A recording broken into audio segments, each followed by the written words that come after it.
E agora, então, vamos para a segunda e última parte do grupo dos anfíbios, falando sobre os subgrupos, né, dentro deste grupo. Então, olha, os anfíbios eles podem ser divididos em 3 subgrupos, que são as Gymnophiona, as cobras cegas ou ápoda, tá? Cobras cegas também são chamadas de cecílias.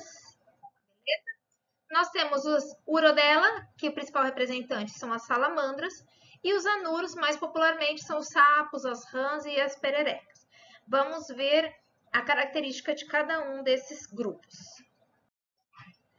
A Gymnophiona, então, são os anfíbios que todo mundo acha que é cobra, tá? Cobra é réptil, fique claro. As cobras cegas são as cecílias, elas são anfíbio. E isso também é questão de vestibular, mas isso é para a vida. Eu lembro certinho de uma vez que eu estava na minha avó e aí enrolou esse trem na minha perna. Claro, eu era criança, né? E aí, nossa, eu saí gritando. Aí minha avó, né, do sítio falou: não, mas isso não é cobra, não, minha filha. Então, gente, isso é muito importante, tá? As cobras cegas não são cobras, ok? São anfíbios. Cobra é réptil, cobra cega é anfíbio. Eu não sei por que me colocaram esse nome, ok? Esse grupo é o único grupo dos anfíbios que não tem pernas, são sem pernas, ou seja, durante o processo evolutivo, as pernas regrediram, ok? Eles não têm pernas, então eles são chamados de ápodes, A sem pó dos pés. Então o corpo é alongado, vermiforme, né? Parecendo um verme, mas por isso que eles se assemelham muito às cobras, ok? Os olhos são vestigiais, então não enxergam, ok? Então muito pouco, eles têm muito hábito noturno, né? Então não enxergam. Aqui, ó, a fecundação é interna. Vejam que, como eu falei para vocês na outra videoaula, nem todo anfíbio tem fecundação externa, isso é um erro. Essa ordem, esse grupo, eles são de fecundação interna, tá? E, mais que isso, alguns representantes são vivíparos, ou seja, nem botam ovos, ok? E quando botam ovos, eles têm esse lado, entre aspas, brincando meio maternal, porque eles protegem os ovos até a eclosão. E isso não é comum nesse grupo dos anfíbios, essa proteção aos ovos não é comum, ok? Mas a gente pode encontrar nos Gymnophionas. E agora a gente vai para o segundo grupo dos anfíbios da ordem Urodela, né? Urocauda, a gente já viu isso nos urocordados, né? Que o prefixo uro é cauda. Então, na ordem, né, no grupo Urodela, vão estar os anfíbios com cauda, tá? Vejam que na outra, né, que na Gymnophiona, eram os anfíbios sem pernas, e esse aqui com cauda, ok? Então, tem o corpo alongado, 4 membros, e o principal representante são as salamandras. Então, observe que esse é o único grupo de anfíbios com cauda. Algumas salamandras têm um hábito totalmente aquático, como, por exemplo, essa salamandra aqui que vocês estão vendo em cima da minha pessoa. Esse ouvido esquisito aqui, sabe o que é? São as brânquias externas. As brânquias não são voltadas para dentro, as brânquias são voltadas para fora. Eu, inclusive, quando eu era criança, eu tinha uma salamandra dessa, né? A salamandra albina. Claro que hoje eu sou super contra, né, ter animal selvagem em casa. Não tinha esse conhecimento, eu fui ter só depois na faculdade, né? E então essa salamandra, a gente até brinca que ela se suicidou, né? Porque ela vivia num aquário lá em casa. Quando a gente chegou, ela tinha saltado, né? Tinha ido para fora do aquário e morreu, obviamente, sem respirar, porque ela respira por brânquias, porque ela é totalmente aquática, tá? E vejam que também aqui a maioria de fecundação interna, né? Então prestem atenção mais uma vez que nem todos os anfíbios têm fecundação externa.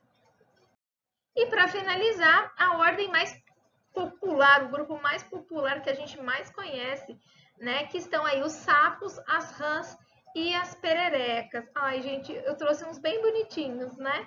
Então, anuro, né? A sem uro cauda. Então, eles não têm cauda, né? Anfíbios sem caudas.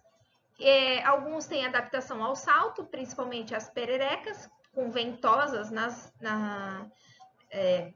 pernas, né? Então, a perereca tem hábito arborícola, né? Vive sobre as árvores, né? E nesse grupo, esse é o único grupo que a maioria tem fecundação externa, ok? E eu já falei para vocês que o amplexo, que é essa pseudocópula que até ficou, o anuro macho se coloca no dorso da fêmea, né, para a postura na verdade, nem a postura dos ovos, né, postura dos óvulos, né, porque a fecundação é externa, ok? E aí vocês vão falar assim para mim, né, que todo aluno pergunta, Ana, qual que é a diferença de sapo, rã e perereca? Obviamente, eles só têm em comum que eles estão dentro do grupo dos anuro, né, dos sem cauda, dos anfíbios sem cauda. Mas para a biologia ela não tem uma implicação, vão ser espécies diferentes, mas eu tenho sapos com espécies diferentes, rãs com espécies diferentes e pererecas com espécies diferentes. Para a biologia não existe uma especificação científica da diferença de sapo, rã e perereca. Com isso, então, eu coloquei aqui as diferenças populares, tá? Não é científica, é popular. O que a comunidade, o senso comum, diz que são os sapos? Os sapos são anfíbios terrestres que possuem pele áspera, grossa, então aqui é o sapo, ó, esse é o sapo, coberta por glândulas e verrugas. Então, isso é a denominação de sapo, né? O que para o senso comum é rã? Rã é aquela que tem a pele lisa de hábito aquático, tá? Que pode apresentar membrana, as membraninhas aqui, ó, né? Nas patas.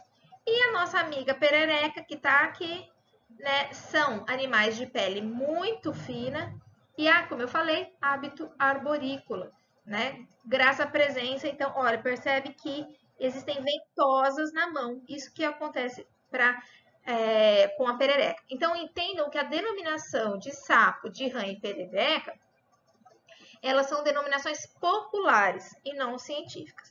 Apesar de, claro, eles pertencerem a espécies, cada um espécies diferentes. Tudo bem?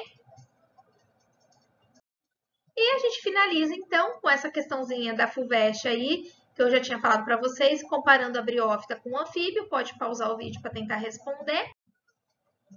Uma questão de segunda fase da Unicamp, um pouco mais genérica. Uma outra questão da Unicamp também, não sei se eu já coloquei nas outras videoaulas que eu fui diminuir. E essa última aqui, da Federal do Paraná. Espero que vocês tenham gostado dos anfíbios, né? Um beijo e até a próxima com os répteis.